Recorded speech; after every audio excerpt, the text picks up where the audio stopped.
through that. How did you regroup, and how much does that push you as you go into these 4 games coming up? Yeah, it's tough having late bye, but we always talked about wanting to beat the Cowboys and how much better that bye week could be. So, it stings for a long time. Still stings, now, but getting away from football and hanging out with my wife and family, and that's always super important and kind of resets your entire mindset going into the 4 week stretch we have. So I know everybody's rested up and ready to go back out there and get after it. Yeah, we've seen the past couple of weeks. They say any given Sunday, anything can happen. Yep. I assume that's your mindset going in this matchup against a very good Vikings team, right? Yeah, I mean, we went up there my rookie year in 16. Went up there. We were essentially out of the playoffs too, but we went up there and won a big game against them too. So any given Sunday, anybody can beat anybody. And obviously we have a big task ahead of us and a good Vikings defense. So we'll be ready for it and play great up front. How important it will be for this offense to get off to a good start, knowing, I know you're not concerned about what they're doing, but let's just face reality. We know they can put points on the board. How important is it for you guys to be effective on your drives as you get ready to take on them? Yeah, I mean, keeping our defense off the field is number one priority.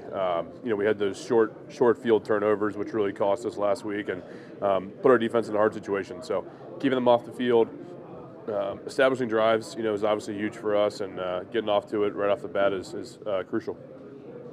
This season there's been a lack of explosive plays this season, both in the pass game and the run game. Yep. How important is it to kind of get back to that after this bye week and kind of be like, we still can turn this around for these last 4 games? Yeah, it's huge. If you can get those going, it really opens up your entire offense. And so ultimately, it's probably, that and turnovers and a few other things have been the ultimate reason why we haven't put a lot of points up on the board. So you get those, those 20, 30, 40-yard plays.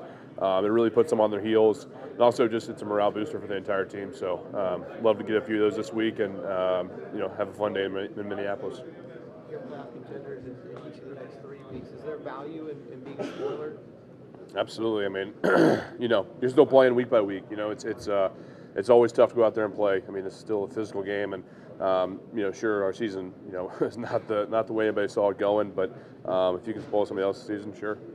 How do you talk to a guy like Bernard, who's still, learning the ins and outs of his own position, let alone just the ins and outs of the NFL, about staying motivated and just kind of the rest of these young guys on offense about, not giving up in these last 4 weeks? Yeah, I mean, I think that, if you've been around the league long enough, you're bound to have a season like this. I mean, my second year, kind of similar, 4-12, and a lot of turnover and different quarterbacks and all kinds of stuff. And just kind of watching the older guys, how they went about their business I thought was huge.